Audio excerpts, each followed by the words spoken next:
Over the years on Amazing Spaces, we've had the pleasure of travelling to some of the most spectacular winter wonderlands in search of all sorts of amazing snowbound hideaways.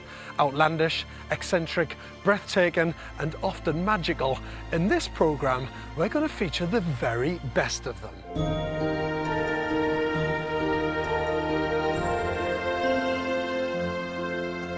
Now that is beautiful. I love the colours. The distinctive shape of the house mirrors the mountain range beyond, with the green and pink exterior reflecting the springtime colours of the valley. This is a really magical building. It jumps out at you, and the colours feel so playful and fun that my kids would love it. There's no denying the exterior of this whimsical build makes a massive impact. But inside, it's even more impressive. Oh, what a space. It completely contrasts from the outside. The external finish is all colourful and playful, but inside, it's very calm and peaceful and serene. And because of that, it has quite a church-like feel to it. And what accentuates that church-like feel is that. What a roof. Absolutely magnificent. This is all about the vertical. It's all about looking up and celebrating that really beautifully crafted roof. Unlike in traditional Swiss chalets, in this stunning contemporary home, all the main living areas are connected, even the bedrooms. This is incredible, actually. It's a great vantage point. I mean, this is a very brave and bold plan because it's completely open plan living. The only privacy that you have when you go to bed is to pull up the ladder and draw the curtain.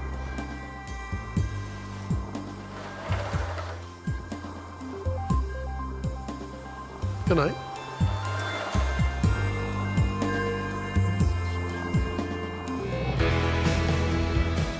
This ingenious design is the finished answer to the Winnebago.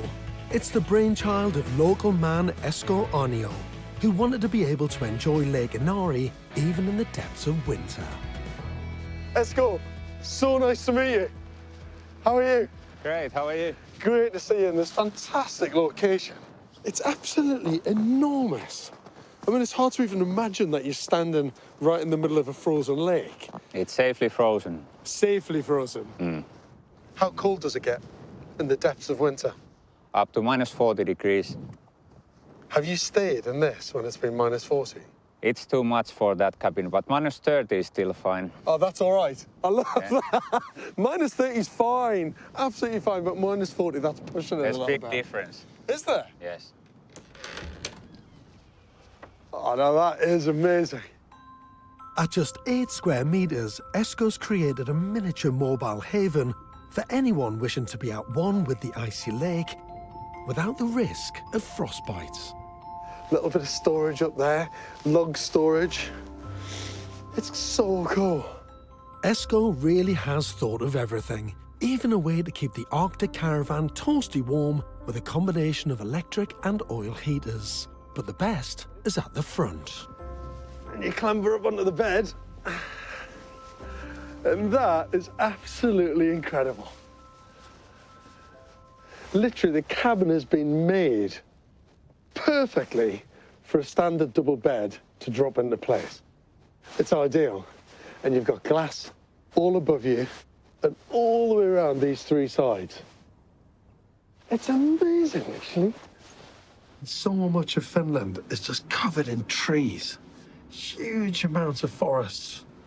And actually to be right in the middle of a huge expansive lake like this gives you the most epic views of the night sky. By using marine ply, the build is extremely light, so it can be moved to any position on the lake to see the northern lights. ESCO even made the skis underneath by hand. Okay, let's do it. Looking forward to this. Oh my God, that is so awesome. That is super cool. It's safe, it's stable, and it works like an absolute dream. You can just be pulled around the entire lake, and then ESCO can just stop wherever you want, and you can enjoy the most fantastic experience sleeping on a frozen lake.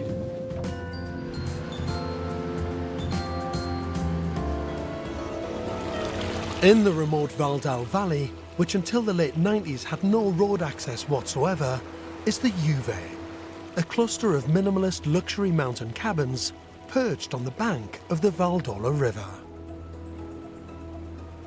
I have to say, this is my favourite type of architecture because it's very contemporary, but works beautifully with this rugged, tough Norwegian landscape. There's something just so crisp and clean and minimal about it that it doesn't compete with the natural world. If anything, it just works with it. This is what the Norwegians just do incredibly well. You've got a beautiful turf landscape roof, really minimal detailing, and this beautiful large expanse of glass. And even though it's very contemporary and modern, the idea behind this is that it's reflecting the natural landscape.